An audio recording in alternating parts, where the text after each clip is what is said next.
Good evening, League of Misfits. I apologize for the mess here. We've been using this room as somewhat of a Santa's workshop.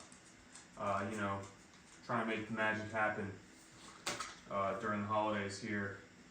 It's a crazy week in the NFL.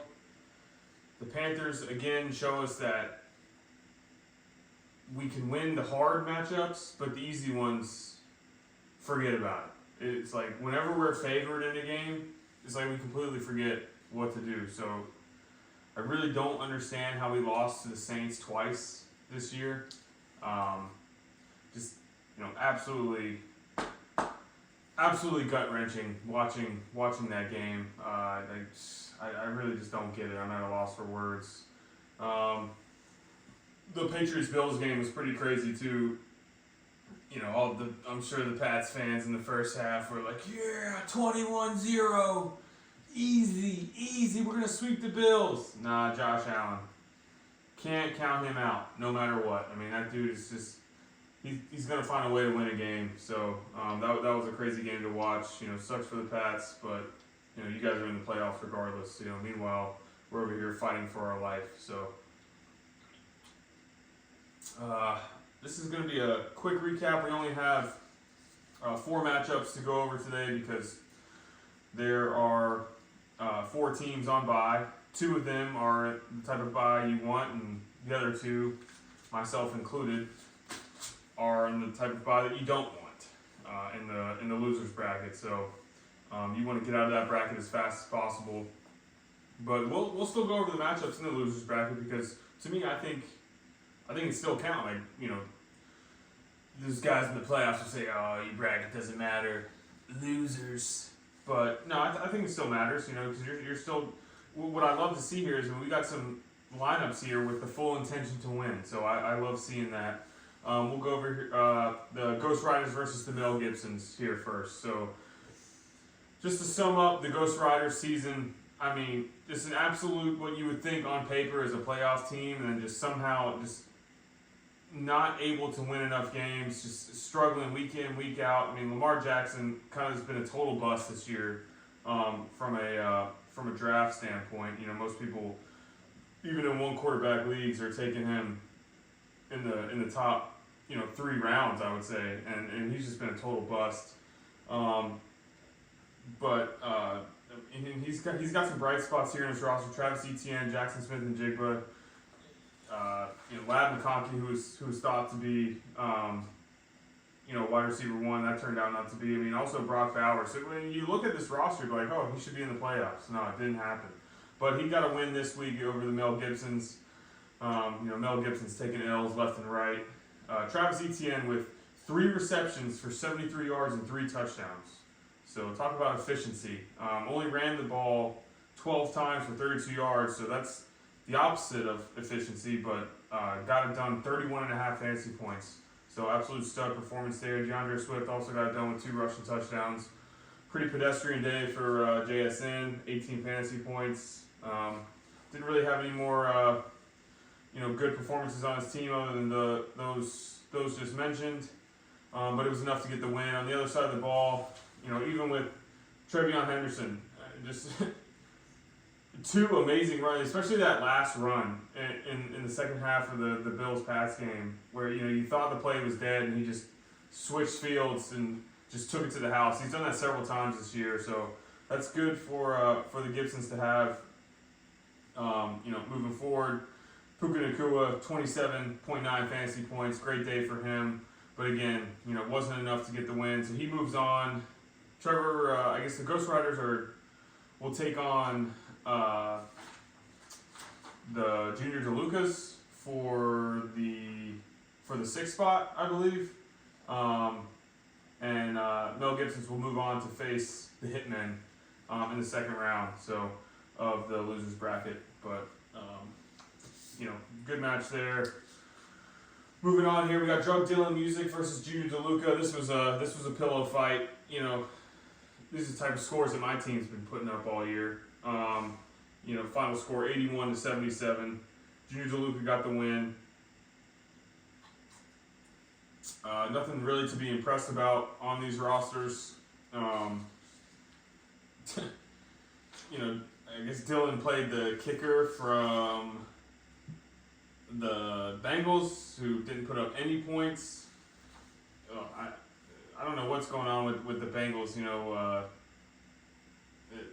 Joe Burrow is like emo Joe right now. So that's just depressing to see. I hope he gets things turned around, but this isn't even about Joe Burrow here.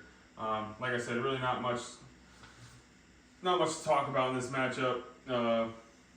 Willy Wonka will move on to play Trevor, and then I will face Dylan in the next round. I hope I can take care of business there, so I don't have to soak myself with ice water in freezing weather. So, but whoever loses is going to have to do that. So, it's either going to be Dan, Dylan, me, or the Hitman. Someone's getting cold, real cold, and it's going to be recorded, and we're going to upload it to this channel, so for everyone to see. So we'll see how that turns out. But let's move on to the important matchups, if you will. These are the ones that everyone cares about. So, Do It for Scat took on Dick Pickens, and Do It for Scat. He put up 146 in this league is impressive. So his team came to play in the playoffs here. Just normal performance from Achan. 18 points. It's like a given for him. Cortland Sutton came to play. It's great to see. 7 for 113 and 1. So great play by him. He ended up starting Jordan Love. I know I made a comment about I think Jacoby Brissett's top 12 because I think ever since Jacoby Brissett has taken the starting job in Arizona, he's been a top 12 quarterback every week. So I was thinking against the Texans, no shot he continues this streak. It's over. Lo and behold, guess what? He was quarterback 12. So, and I think he scored more points than Jordan Love. So it would have worked out for him either way. But no, yeah, just a all-out solid performance for Do It for Scat. He's moving on. Dick Pickens, on the other hand, Dalton Schultz, great play, 21 fantasy points out of the tight end, but I think George Pickens just doesn't care anymore. I don't know what's going on there. The Jets are a disaster, so I wouldn't have expected to get a lot of points out of Breece Hall.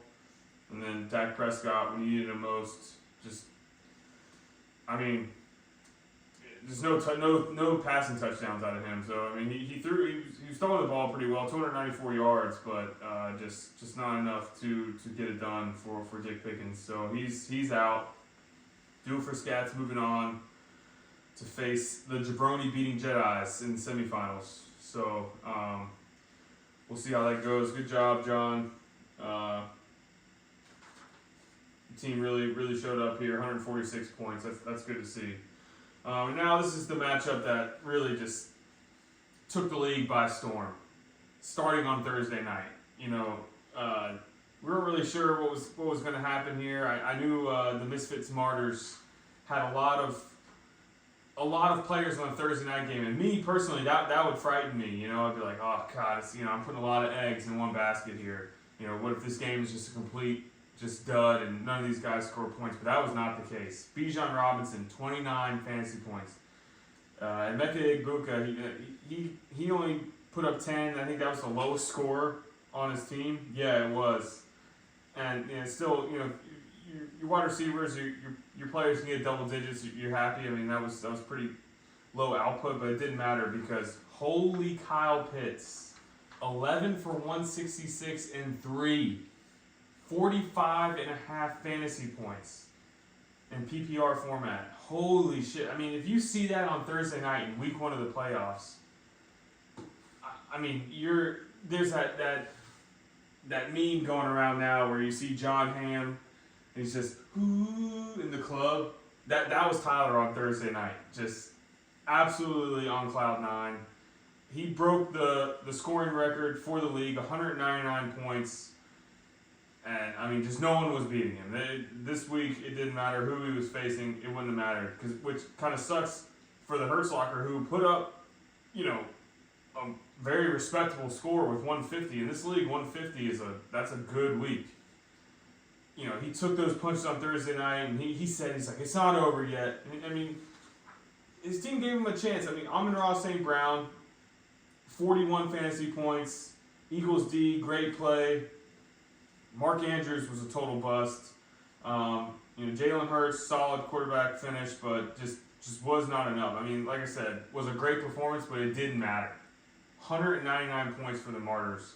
Just 30 burgers all over this roster. James Cook, 31. Bijan Robinson, 29.5, basically 30. And then obviously Kyle Pitts with 45. So the Misfits Martyrs moves on to face the White Witch, the Skin Flutes, a.k.a. Alex. So that's going to be a great matchup. I think the semifinals here are going to be really fun. We got John and Matt versus Alex and Tyler. So this guy's just two homegrown Clayton, North Carolina boys versus two homegrown Eden, North Carolina boys. Let's see how it turns out. I'd love to see.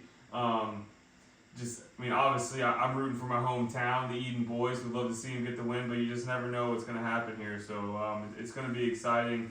I'm looking forward to it. That was a fun week. We'll see what happens here. We got a lot of we got a lot of big stakes here on the line. So semifinals this week. See what happens. There's going to be 2 winners and there's going to be 2 losers, and we'll see how it turns out. So I hope you guys are ready for this. I'm excited. I know you guys are. I'm not even in the playoffs, and it's going to be exciting to watch. So we'll catch you guys next week and see what happens. So peace, fellas.